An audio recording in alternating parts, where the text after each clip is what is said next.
In this tutorial, we're going to take a look at how we can add a text behind a moving object in Adobe After Effects. So I have my video here of a woman that's running. So for this one, we're going to use the rotobrush, which is up here. And if you select the rotobrush, you double click your video, it will open another layer here. So as you can see here, this is my composition. This is the layer in which we're going to use the rotobrush. Now, the rotobrush, when you have that one selected, you can see that I now have a green cursor, with which I can just left click and drag to select our subject. And After Effects will select as best as it can. Now, if you want your selection, your brush, let's say, to be bigger, you just press the Control or Command key, left click, and move the mouse up and down. And you can see now that your brush is getting bigger or smaller. So you just left click and drag to select whatever you want to have selected. If something is added which you think shouldn't have been added, you can just press Alt or Option, and you can see that my cursor now changes into a red cursor with a minus sign. If I then drag on top of what I want to have removed, it will be removed from a selection.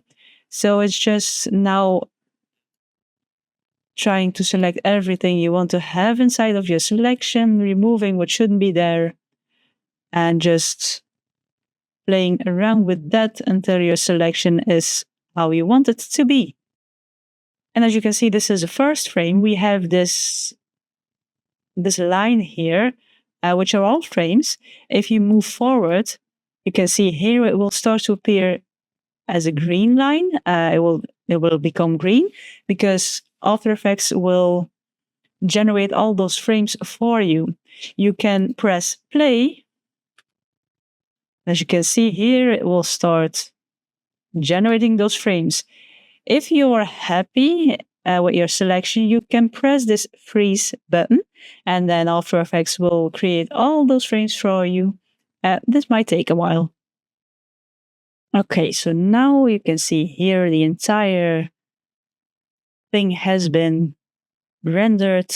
You can go through everything and check if everything is okay. But if you're happy with everything, then you can go back to your composition. And as you can see here, After Effects has removed our background for us, but we're not done yet. What we can do now is use the same video we used for this, duplicate it by pressing Control Command D, and then the bottom one, we will remove the rotobrush by just selecting it and then pressing Delete. And now our background is back. But we still have our selection of the woman. So now it's just placing your text between the bottom layer and the top layer. So let's do that. So I have placed my text in between the bottom layer and the top layer. If I now press play, you can see that my text is behind my moving object. And it's as easy as that. Rotobrush really does most of the work for you. And that's how you can place a text behind a moving object. Let me know in the comments below if you like this video. Be sure to press the thumbs up button if you did. Press the subscribe button if you want to see more of my videos. There are new videos going live every week. And for now, thank you for watching my video. Stay creative, and I hope to see you in the next one.